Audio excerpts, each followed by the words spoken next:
Buenas tardes, señoras y señores.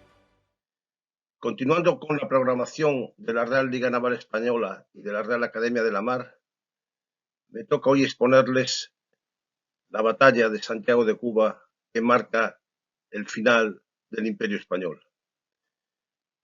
Sin embargo, algunas palabras tendré que decir sobre lo acontecido también en Filipinas, porque desde un punto de vista estratégico naval no se puede disociar la campaña de Filipinas de la de Cuba, porque el gobierno español se tuvo que enfrentar bien a la concentración de fuerzas, bien a la dispersión, y veremos cómo esta fue la que imperó, esta última de la dispersión.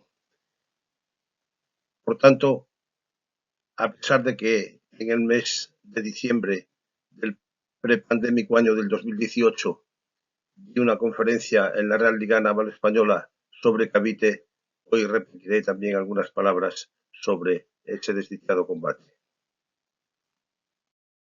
Sería muy largo detenernos en todos los antecedentes y todos los prolegómenos de esta guerra hispanoamericana.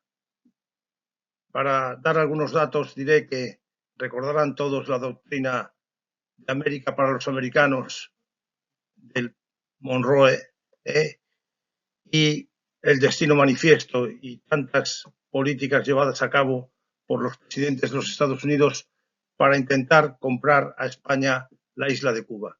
Intentos que se materializaron en 1825, 1848, 1853 y 57.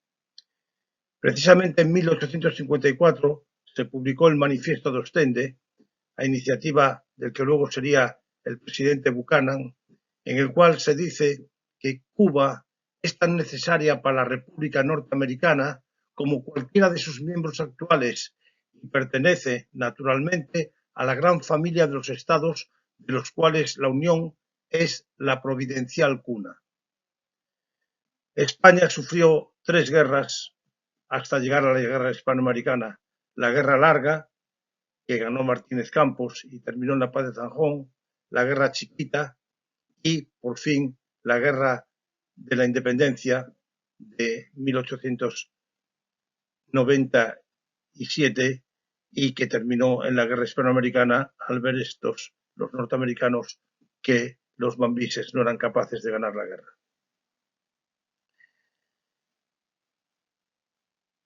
Entre estos antecedentes hay que estudiar a fondo todo el problema del azúcar, de los trusts de Nueva Orleans, de las logias masónicas de Nueva Orleans, que, por ejemplo, dieron el triángulo a la bandera independiente de Cuba. Pero sobre todo hay que tener muy en cuenta que en cuanto se empezó a proyectar el canal de Panamá, la isla de Cuba, que geoflanquea estratégicamente todo el Golfo de México, era fundamental para el tráfico de los Estados Unidos de América. Por lo tanto, si no la queríamos vender, deberíamos habernos preocupado de defenderla bien defendida.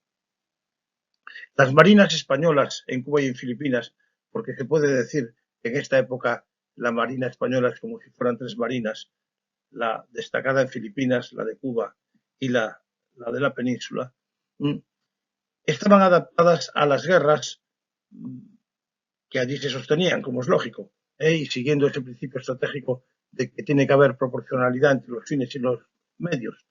La llamada escuadra que teníamos en Filipinas podía servir más o menos para mantener a raya a los piratas de Joló y de Mindanao, pero indudablemente no estaba preparada para recibir a la escuadra Debey. Y lo mismo pasaba en Cuba, que para luchar contra los mambises, pues teníamos barcos adecuados, pero no para los nuevos acorazados de la Marina de Guerra de los Estados Unidos. También entre los antecedentes habría que estudiar el incumplimiento en parte del Tratado de la Paz de Zanjón. Les recomiendo que lean el libro del coronel Martínez Campos, Domínguez Martínez Campos, en el cual se ve los celos o la rivalidad entre Cánovas y Martínez Campos, porque el general le pisó el protagonismo cuando dio el golpe de Sagunto y no se repuso Alfonso XII con las maniobras que tenía proyectadas Cánovas. Y aquella frase de Cánovas de hasta el último hombre y hasta la última peseta debía ser una propaganda como para disuadir a los mambises, pero no disuadió a nadie, porque además no se realizó. Es decir, España no hizo un esfuerzo de guerra comparable al que hizo los Estados Unidos de América. No se gastó en proporción de su PIB lo que se gastó los Estados Unidos de América. La autonomía que se le dio a los cubanos llegó tarde, mal y a rastras. Los antecedentes inmediatos del combate de Santiago son que el 21 de abril del 98 los Estados Unidos nos declararon la guerra y al día siguiente declararon el bloqueo de la isla de Cuba. Y empezaron las pequeñas acciones navales, donde los oficiales de marina españoles que mandaban pequeñas unidades repartidas por la costa cubana, pues cumplieron gallardamente con sus cometidos. La primera acción la mantuvo el teniente de navío Rendón, que con la lancha ligera batió a un crucero auxiliar en Cárdenas, que se llamaba el Cushing. El 29 de abril sale la escuadra Cervera, que luego nos detendremos en esto, de Cabo Verde para Cuba. El 1 de mayo se produce el combate de Cavite, del cual se entera Cervera en la recalada en Martinica. El 11 de mayo la lancha Antonio López del teniente navío Montes, que se gana la laurada de San Fernando, bate al torpedero Winston y al guardacostas Hudson y al crucero auxiliar Wilmington. El 12 de mayo Samson bombardea Puerto Rico. Este bombardeo es importante porque se va a enterar Cervera y va a ser consciente de que Puerto Rico está bloqueado por los norteamericanos y que en cambio Santiago está libre, pero sin embargo Samson se vuelve a Santiago, que bombardea el 17 y el 18 y justo el 19 entra Cervera en Cuba. Digo Cuba un poco a propósito porque para los oficiales de marina españoles, cuando se referían a La Habana era La Habana, pero cuando se referían a Santiago de Cuba era Cuba secas. No decían Santiago, decían voy a Cuba. Quiere decir que iban a Santiago de Cuba. Ese mismo día que entra Cervera en Santiago de Cuba, se anuló una orden previa que se había cursado para que regresase a España. Los días 6, 15 y 16 de junio, Samson bombardeó los fuertes de Morro y de la Socapa de Santiago de Cuba. El 22 de mayo, el crucero Isabel II, del mando del capitán de fragata Abogado, y el contratorpedero Terror batieron al crucero auxiliar San Paul en Puerto Rico. Y el 13 de junio, el Diego Velázquez, del teniente de navío Juan Carranza, batió en Cienfuegos a otro crucero auxiliar. El 16 de junio sale la escuadra Cámara para Manila vía Suez. Y el 28 de junio, el Isabel II y el general Concha se baten con el crucero Yosemite en Puerto Rico. Y por fin, el 3 de julio, será el combate de Santiago de Cuba. De Cavite, que voy a resumir muy brevemente porque, repito, que ya di una conferencia en la Liga Naval sobre este tema. Recordar que era una base de invasión, era una base de unos españoles que llegaban a invadir una isla y, por lo tanto, todas sus defensas estaban mirando a tierra, no a la mar. Por tanto, era una base en el momento del 98 completamente inadecuada para defenderse por el frente de mar. La Marina llevaba casi 100 años suspirando por hacer una gran base naval en Subic Bay, donde tienen hoy en día los norteamericanos la gran base aeronaval de Subic Bay, y al llegar el almirante Montojo con su escuadra a Subic Bay, nada está preparado y no está en disposición de defensa. Y además allí los calados eran muy grandes, por lo cual regresa a Cavite con el solo propósito de que tenga el menor número de bajas posibles, porque como profesional que era, con los profesionales de su Estado Mayor, sabían perfectamente la que se les venía encima. El combate de Cavite fue un tiro al blanco. La desproporción entre las fuerzas norteamericanas y españolas era tan tremenda que, a pesar del heroico comportamiento y del sacrificio de algunos de los comandantes y oficiales, clases y marinería de la escuadra, pues fue un inútil combate en el cual no sacamos rendimiento alguno. El almirante Cervera, desde que tomó el mando hasta que fue derrotado en Santiago, fue coleccionando todos sus documentos y entregando copia a un notario pariente suyo del puerto de Santa María, el notario Espotorno, que, una vez terminada la guerra, pudo publicar, previa instancia disciplinada a Su Majestad la Reina Regente del Reino, para que le diese permiso para publicar documentos que él ya consideraba desclasificados porque la guerra había terminado. Este documento, cuya portada les muestro aquí en este cartucho de color sepia, se publicó en Ferrol el año 1899 y es la colección de documentos pertenecientes a la Escuadra de Operaciones de las Antillas, ordenadas por el propio almirante. Este libro, publicado a sus expensas, es fundamental para comprender todo lo que pasó en Santiago de Cuba. Todas las comunicaciones con el ministro Bermejo, todas las juntas de oficiales celebradas a bordo y la celebrada en Madrid, que fue fundamental, y el estudio de este libro, he concluido que hubo 5 misterios dolorosísimos de la subida al Gólgota de don Pascual Cervera, almirante ensalzado por muchos y criticado por otros muchos, de los cuales algunos no conocen la profesión de oficial de la Marina de Guerra, que es la que ejerció desde temprana edad don Pascual Cervera en muchos mares del mundo. Y esos 5 misterios dolorosísimos fueron Cabo Verde, donde se hizo la concentración; Martinica, donde se pretendió el aprovisionamiento de los barcos; Curazao, donde se quiso carbonear; Santiago de Cuba, donde se entró; y por fin el combate, cuando se salió a la mar para batirse con la armada o con la escuadra del almirante Sanson de los Estados Unidos. La obligada concentración estratégica, primero de los principios que hay que observar cuando estalla una guerra, se hizo en este archipiélago portugués, es decir, en el extranjero, con lo cual, de declararse la guerra, a las 48 horas la escuadra tendría que salir. Allí llegó el 14 de abril del 98 y salió el 29. Puso un escueto mensaje que tenía convenido con el ministro, que decía: salgo para el norte. La concentración no fue total, porque España se guardó en la península con un acorazado, el Pelayo, que verdaderamente era un acorazado bastante obsoleto y además con una autonomía muy pobre, que hubiese requerido todavía más carbón del que necesitaron los barcos de Cervera, y el Carlos V, que era otro crucero en parte acorazado o protegido, como quieran llamarle. ¿Y por qué se les excluyó?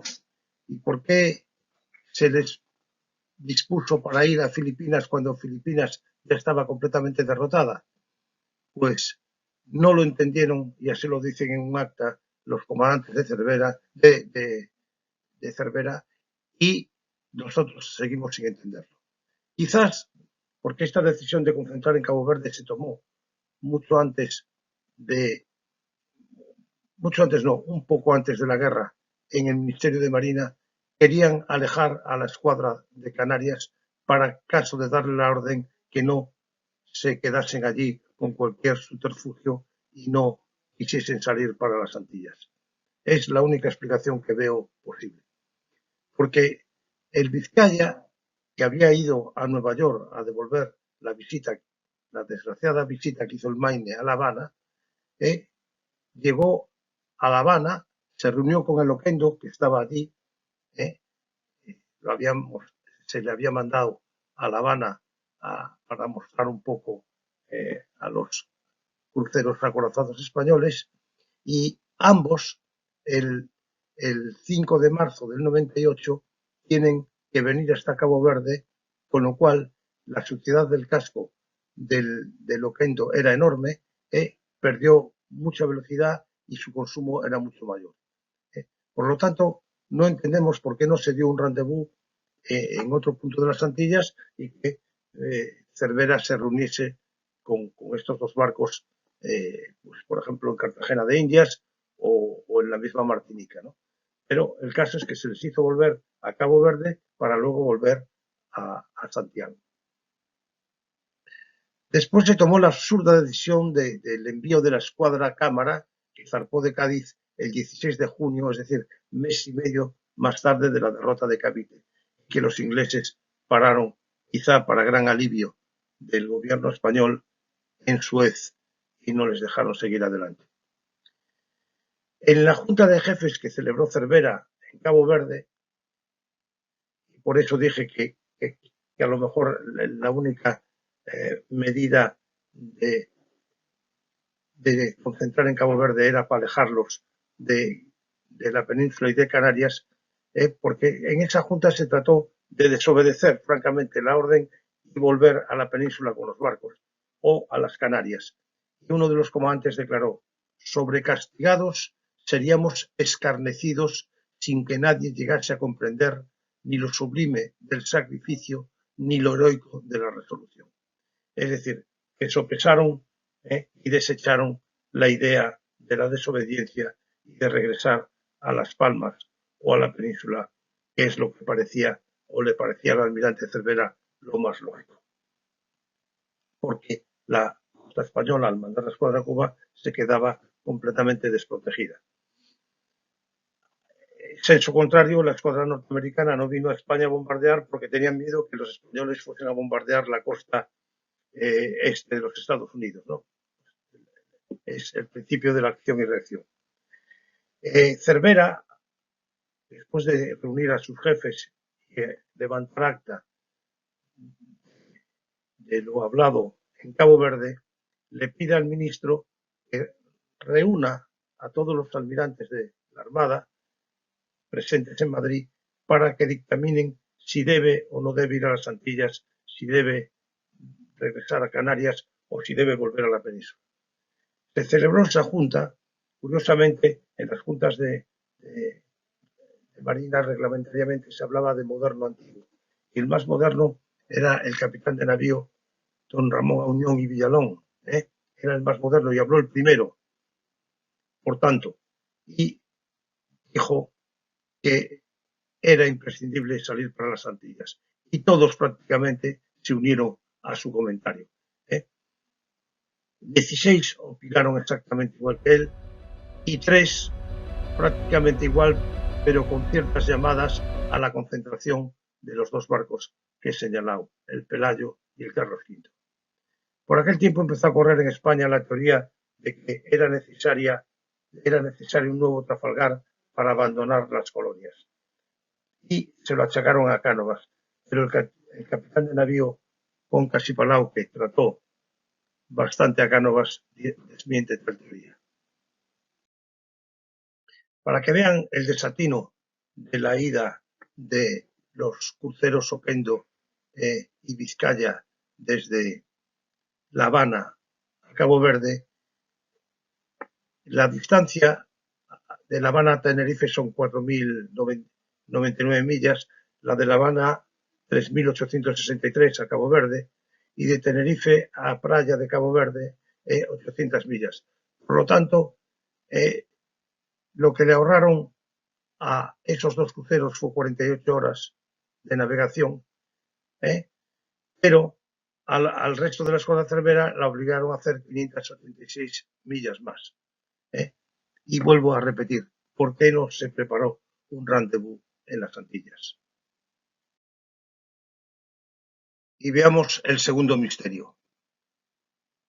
Según las órdenes recibidas, el almirante Cervera se dirige con la escuadra a la Martinica, Fort-de-France, y cuando llega destaca al capitán de navío Villamil, uno de los oficiales más excepcionales de la Marina de aquel tiempo, y que era el jefe de la flotilla de destructores, porque voluntariamente se quiso quedar en la escuadra cuando los torpederos se les devolvió desde Cabo Verde a la península porque estaban incapacitados para navegar, pues Villamil se quedó al frente de los destructores, que no sé si lo saben, pero fue su invento. El primer barco que se llamó destructor en el mundo lo hizo Villamil en Inglaterra con un diseño que aceptó una compañía inglesa.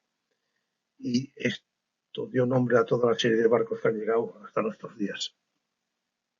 Pues Villamil, con la insignia del furor y con el terror, se dirige a Fort-de-France, pero entra en puerto solo con el primero, porque el terror le empezaron a fallar sus calderas.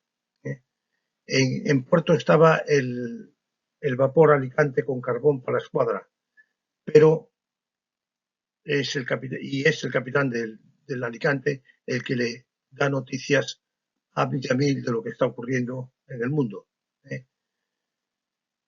Recuerdo que en ese tiempo no había TSH, no había telegrafía sin hilos, por lo tanto, desde Cabo Verde hasta Martinica, el almirante fue sin noticia alguna.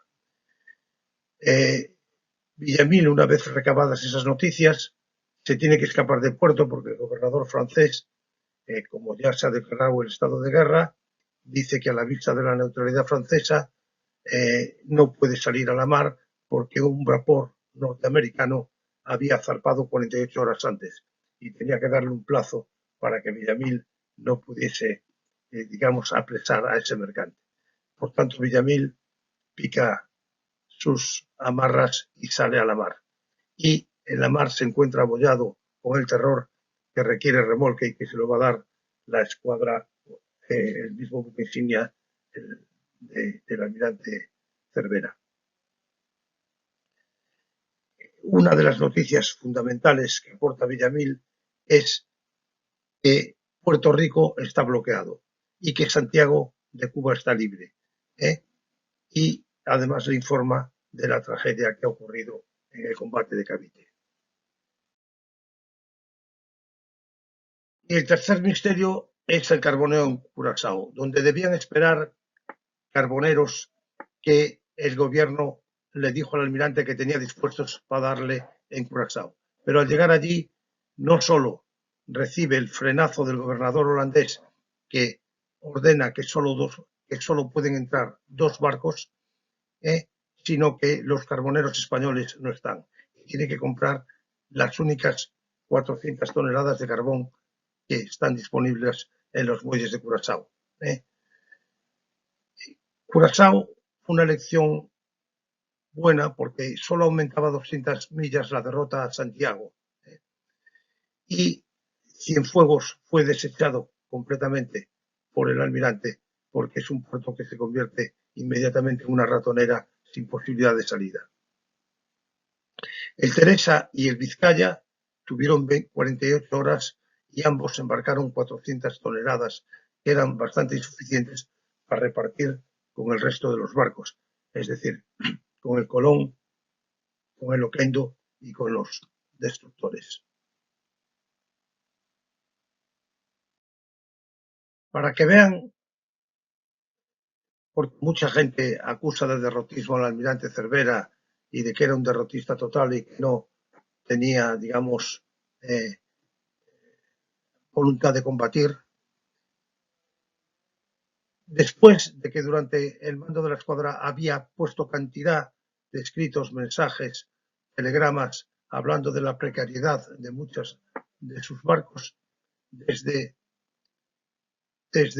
Curazao pone un telegrama al almirante Bermejo, que era el ministro de Marina, en el cual le dice: tenemos solamente 620 cargas de confianza de la munición de 14 centímetros. El cargo era de 3.000. Llevaba pidiéndolo desde el primer escrito del día en que tomó el mando. El Vizcaya tiene 2 cañones de 14 centímetros, es decir, de la batería secundaria, y el Oquendo 1 sin confianza, y está ordenado por el mando que se cambien. Estos barcos tenían 2 cañones González Ontoria de 280 milímetros 28 centímetros, y 10, también González Ontoria, de tiro rápido de 14 centímetros. La coraza era de 305 a 254 milímetros. Y enfrente estaban los norteamericanos con 4 acorazados de 30,5 centímetros, 4 cañones de 30,5 centímetros, 8 de 20 y 6 de 10. Además, decía Cervera, no tengo ni uno de los 60 torpedos Bustamantes que se ha ordenado embarcar en la escuadra. El Colón, comprado en Italia de urgencia, un buen barco, pero llegó sin su artillería de grueso calibre y no se le pudo instalar nada antes de salir para el conflicto. Además, carecía de aparatos para recalibrar y cargar casquillos de 15 y 12 centímetros. El Vizcaya, ya lo dijimos, llegó de la Comisión A Estados Unidos muy sucio. Solo podía dar de velocidad máxima 13 a 14 nudos. Y confesaba el almirante en su telegrama, esto hace perder la única ventaja táctica que tiene esta escuadra. Y desde Curazao, el almirante decidió dirigirse directamente a Santiago de Cuba debido a las ya comentadas informaciones de Villamil de que Puerto Rico estaba bloqueado y siendo bombardeado por la escuadra norteamericana. Él conocía, por supuesto, que La Habana, que es lo más cercano a Key West, La Habana que está aquí, esto estaba completamente bloqueada. La hazaña marinera de don Pascual Cervera de llegar con todos sus barcos, menos el averiado Furor, a Santiago de Cuba, produjo un efecto de facilitar la estrategia de los norteamericanos, porque La Habana era un reflejo de Madrid, es donde estaba lo mejor del ejército, la mejor artillería de costa, todo lo mejor que teníamos estaba en La Habana. Aún si van a La Habana en el día de hoy pueden ver cañones de la artillería de costa española de la época. Sin embargo, el llevar la escuadra a Santiago facilita el bloqueo de Santiago porque la artillería de la Socapa y del Morro era muy deficiente y muy antigua. Había incluso instalados cañones de bronce de avancarga de finales del siglo XVIII. Cuando le preguntan a Cervera por qué no disparaban los cañones contra la escuadra americana, y contestó, para que no se vea, ¿por qué no los cañones de la artillería de costa? Para que no se vea sus cortos alcances y que cierren todavía más el bloqueo. Y los mejores cañones que hubo en la defensa de la entrada de Santiago es los desmontados al crucero Mercedes e instalados de urgencia en la Socapa. En Santiago de Cuba era una base de nombre, no de eficacia ni de eficiencia, porque no tenía municiones, ni víveres, ni carbón. Se consiguió algo de carbón de la compañía de ferrocarriles y las comunicaciones con La Habana estaban cortadas por los mambises. La obsesión del capitán general de la isla, el general Blanco, marqués de Peñaplata, que reclamó muchísimas veces que la escuadra tenía que venir a Cuba y después se empeñó en que se tenía que perder en combate, siempre alegando que si esto no se producía, habría un movimiento popular de revolución contra España y que la situación sería todavía más compleja. O sea que primero se la hizo ir y luego se la hizo salir a la mar. Esto también está refrendado por el gobernador de Puerto Rico, que también que quiere que la escuadra esté allí y que también prevé que si no va a haber una revolución de los puertorriqueños. El 26 de mayo, Cervera vuelve a convocar junta de comandantes y decide no salir, en parte por las informaciones que le dio el práctico de la dificultad de salir por la noche y preveía que dado el calado del acorazado Colón o del crucero acorazado Colón pues tuviese problemas y eso fue, digamos, lo que le hizo no salir a la mar. En esa junta, el capitán de navío Bustamante, que era su jefe de Estado Mayor, y el capitán de navío Concas, que era su capitán de bandera, el comandante de Infanta María Teresa, eran partidarios de la salida para Puerto Rico. El gobierno de Madrid, no sabemos si un ataque repentino de locura, dio la orden de preparar su envío a las Filipinas, que fue enseguida abortada. El 8 de junio vuelve a reunir a los comandantes Cervera y el único que disiente es Bustamante, el jefe de Estado Mayor. La mayoría se dicen que lo mejor es hacer la figura estratégica de la fleeting, es decir, la flota en potencia. Una flota, aunque no esté en la mar, el enemigo tiene que hacer un esfuerzo tremendo para mantenerla bloqueada y está haciendo un papel, mientras que el enemigo esté bloqueando Santiago, no puede estar atacando Puerto Rico ni yendo a España, por ejemplo, a bombardear Vigo o Cádiz. Por lo tanto, es la figura que desde 1600 y muchísimos se conoce como la Fleet Invicta. Bustamante recomendaba, sin embargo, aprovechar el novilunio para salir de noche. Y Concas manifestó que si los cruceros acorazados rápidos, Brooklyn o Nueva York, abandonaban el bloqueo de Santiago, se debería salir inmediatamente.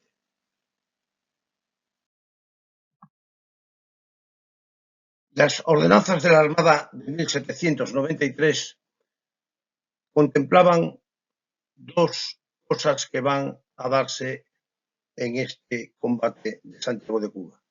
La primera es, en caso de desembarco de las fuerzas de marinería de la escuadra, el mando lo debería tomar el jefe del Estado Mayor de la misma. Y en la otra disposición importante es que el almirante de una escuadra de operaciones en ultramar dependía única y exclusivamente del ministro de Marina. Por ello, por esta última disposición y porque el capitán general de Cuba estaba viendo las reticencias que oponía el almirante Cervera para salir a la mar y las consecuencias de la reunión o de la junta de comandantes que, por supuesto, informó inmediatamente a sus autoridades, solicitó del gobierno que debería él mandar la escuadra directamente y obtuvo ese mando. Y eso lo hizo el 20 de junio. El 23 de junio, del 23 al 24, se produce el desembarco administrativo, es decir, sin oposición del enemigo y con toda tranquilidad, en las playas de Daiquiri y Siboney del ejército del general Shafter, con cierto apoyo de los mambises que le cubrían la posibilidad de un ataque desde Santiago. El 24 de junio desembarca la marinería de la escuadra, unos 2.000 hombres, para cubrir un espacio de las lomas del Caney, y allí muere el jefe de Estado Mayor, el capitán de navío, el brillante capitán de navío Bustamante, y al poco tiempo se reembarca la marinería. El 25 de junio le manda un telegrama el general Blanco al almirante Cervera que dice: vuecencia exagera algo dificultades salida. Si perdiésemos escuadras sin combate, el efecto moral sería horrible, fuera y dentro de España. Un comandante de un crucero alemán que se encontraba fondeado en La Habana parece ser que informó al general Blanco, y así lo dice él, de que la salida de Santiago de Cuba era perfectamente posible. Se volvió a discutir lo de salir de noche, que era bastante complicado para las ayudas a la navegación de la época, pero además alegaba Cervera que el enemigo por las noches cerraba más el bloqueo, es decir, se acercaba más a la bocana de Santiago, y además tenía proyectores con los que iluminaba la bocana. En esta fotografía coloreada de la época pueden ver perfectamente lo que decía sobre el desembarco administrativo de los norteamericanos sin oposición alguna de los españoles.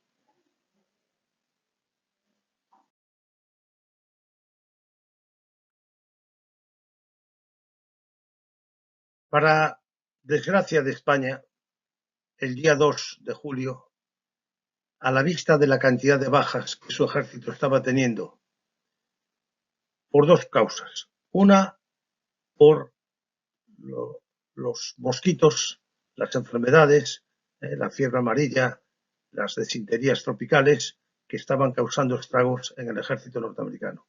Y la segunda, debido al Mauser español, porque el Mauser español, el Mauser adquiridos en Alemania, no producía columna de humo al disparar, y en cambio los fusiles norteamericanos, que creo que eran Remington, sí que dejaban una columnita de humo cuando disparaban, con lo cual los tiradores españoles tiraban y acertaban, estaban causando cantidad de bajas entre las tropas norteamericanas. Shafter, ante esta situación, le pide al almirante Sampson que venga a tierra a dialogar con él. Sampson se destaca con el New York, y haría un bote y se va a tierra el día 3 de julio a primeras horas de la mañana. Shafter le llega a decir que entra al día siguiente con la escuadra en Santiago de Cuba o que él se retira porque no puede aguantar ese cúmulo de bajas. Además, entre una tropa que iba convencida que iba a darse un paseo militar por Cuba, más o menos en plan desfile de la victoria. Total, que Sampson vuelve a bordo y cuando está en su bote para embarcar en el Nueva York, resulta que Cervera está saliendo de La Habana en línea de fila con su insignia en primer lugar y teniendo que soportar el fuego de toda la escuadra enemiga durante un buen rato. El combate, desde un punto de vista de la táctica, no ofrece ninguna enseñanza. Los barcos españoles van saliendo como pueden, además con unos intervalos demasiado grandes. Y repito, el infanta María Teresa tiene que aguantar el fuego de 4 acorazados enemigos durante un buen rato y es el primero que se dirige a varar a tierra.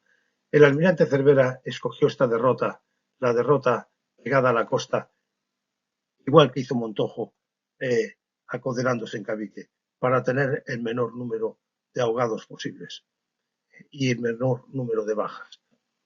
El primero que cae es el infanta María Teresa, y luego sucesivamente caen el Oquendo y el Vizcaya, y el Colón, que era un magnífico barco, hubiese escapado si hubiese tenido carbón. Los barcos españoles de aquella época, si ustedes algún día pueden ver los cuadernos de bitácora, tenían en las carboneras dos tipos de carbón. Un carbón malo para navegar en tiempo bonancible y carbón inglés de Cardiff para los momentos en que hay que levantar presión en condiciones.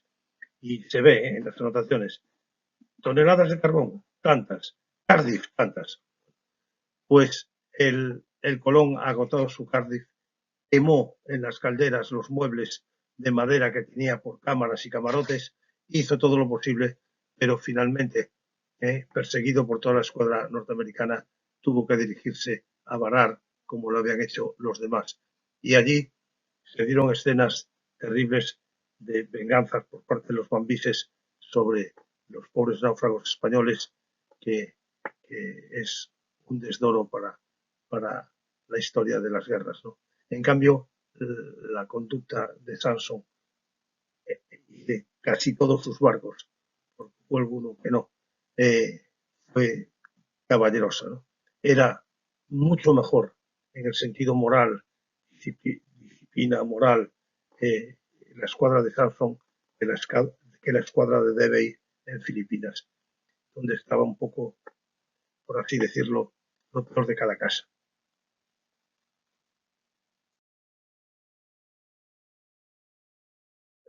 En este gráfico, y exactamente igual que el anterior, pero coloreado y con las horas perfectamente puestas en cada sitio, pueden ir viendo cómo fueron perdiéndose los barcos españoles uno a uno y fueron varando en las playas de la costa. Hoy en día hay muchos restos que en las bajamares se pueden ver perfectamente.